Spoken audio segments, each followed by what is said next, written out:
What's up everybody, Ryan here. Today we're working on an in-warranty Carrier rooftop unit, 7.5 ton. We got a bad first stage TXV. I'm gonna go ahead and replace that TXV, filter dryer, pressure test, evacuate, and test the system. Got a new tool I'm gonna use today. It's the Diversitech nitrogen flow tool while I'm brazing. So let's go ahead and get started on this unit.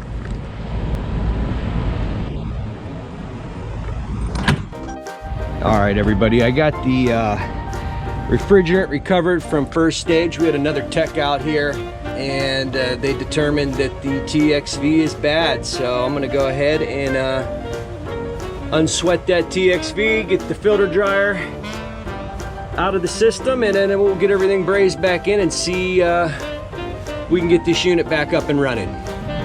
All right, everybody, here's the tool I'm gonna be using. It's the Diversitech nitrogen flow tool. As you can see, one end sticks onto your regulator on your nitrogen. The other you connect your refrigeration hose to. And then you can switch this from off to purge and to braze. So I'm gonna hook everything up and I'm gonna go ahead and flow some nitrogen through the system while I unsweat the filter dryer and the TXV. All right, got my filter dryer in place, got my TXV in place, and I've got it surrounded with the wet rag product from Refrigeration Technologies.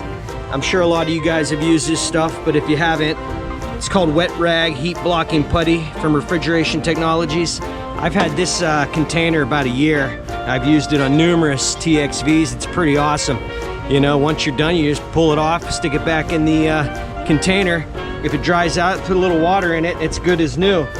So I'm going to get my nitrogen flowing through this system, and I'm gonna hit the TXV first, and then I'll come over here and sweat in the filter dryer. I'm gonna have to kind of climb in here to get access. It's gonna be hard to, you know, get to it from here, but luckily I'm not a very big guy, so I should be able to squeeze myself in here. So let me get the camera set up, get my nitrogen flowing, get my torch in here, get myself in here, and then we'll braze this thing in.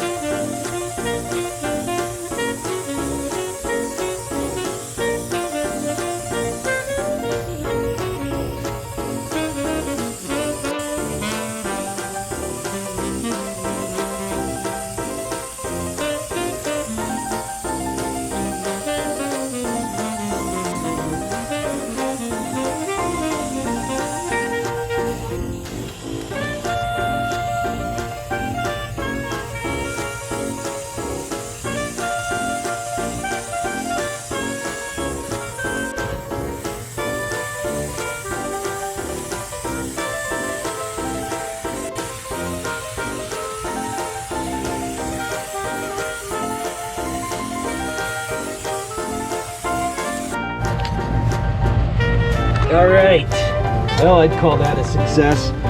Got the bypass line brazed in. Everything flowed real nice. So I'm gonna let that cool down. I'm not gonna remove the putty just yet. We'll get a pressure test on it, make sure it held. All right, everybody, all the brazing's done. Everything went well. The filter dryer, even though I had to try to squeeze in through and around, it flowed real nice. There was very minimal burn on the filter dryer. I could have wrapped some of that wet rag around the filter dryer, but it went pretty well. Got a nice tight flame on there, and it sucked that braze in real quick. I have to overheat it. All right, everybody, I'm filling it up with nitrogen now. I like to use my Testo Smart Probes for a pressure test. It's a lot better than my analogs that, you know, may or may not have a leak, or, you know, you can't see exactly how much is losing on these yellow jacket gauges. So the Testos are definitely the way to go for me for pressure tests. So I'm gonna get this up to about 350, lock it down, and see if we lose anything. I got all the wet rag heat blocking putty off of the TXV. Let me show you something here. I threw some soap bubbles on it just to make sure, but you know, I heated this up to braise, and as you can see, none of the stickers that come on the TXV are melted. If you have brazed in a TXV before with no heat blocking putty on it or a wet rag around it, you'll notice that these stickers, they burn right up. I mean, even if you're applying heat here, the whole valve body gets hot and these stickers start to turn black and curl up, burn. But I had this TXV completely encased in the heat blocking putty. I was quick, to the point, got my brazing joints done quickly, and you can see the stickers haven't melted or burned at all. So I think we're in good shape. The valve was protected, and with the nitrogen flowing through it, we shouldn't have any of the oxidation or scale buildup on the inside of the system. So I think we're gonna be in good shape. I looked at it with a mirror. I like to double check with Big Blue. It's tried and true. Can't go wrong with it. So I'm extremely confident there's no leaks in this system. All my joints look good, picking up nothing with the soap bubbles, and the pressures haven't dropped at all. So I'm gonna go ahead and find some power, get my vacuum pump hooked up, and we're gonna vacuum this system down while I button up the sensing bulb and things of that nature. All right, everybody, I'm down to 740 microns. We're gonna let that go for a bit. I just wanted to state here now that I'm sitting and waiting for this vacuum to come down that I'm not affiliated or sponsored or anything by any of these products. I just wanted to show you what I've been using lately. I've used this flow tool from Diversitech a few times now, and I'm real happy with it. You got to turn your nitrogen pressure down. I believe you got to have at least 90 pounds of pressure in the tank to get a steady, light flow of nitrogen through the system. And then the Big Blue, I've been using that for 20 years. It's always good stuff. I don't buy the other crap. I get the original Big Blue. And then the wet rag, I've been using that for the last couple of years, and I've been real happy with that product. So again, I'm not gaining anything from showing you guys what I'm using. I'm just showing you what I use when I do these kind of jobs, just to put it out there and let the new guys know that these are real good products. And if you're not using them, pick some up at your local supply house and give them a try. This heat blocking putty though is awesome. But anyway, we're vacuuming down 560. I'm gonna isolate the micron gauge here shortly, and in the meantime, I'm gonna strap my filter dryer back into place and also mount that sensing bulb. I'm taking a small break.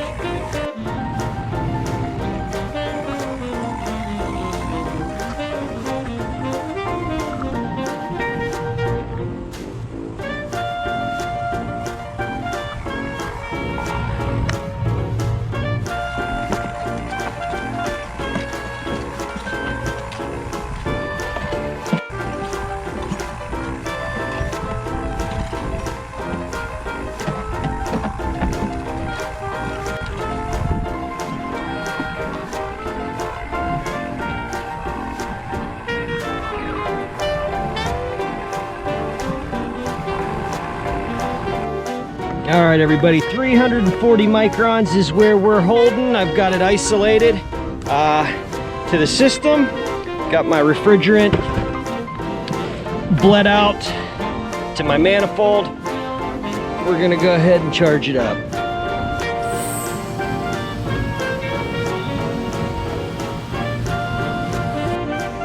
We may get it all in there in one shot. Just let it feed in. All right, got her all charged up. I got 14 degrees of superheat and 14.2 degrees of subcooling.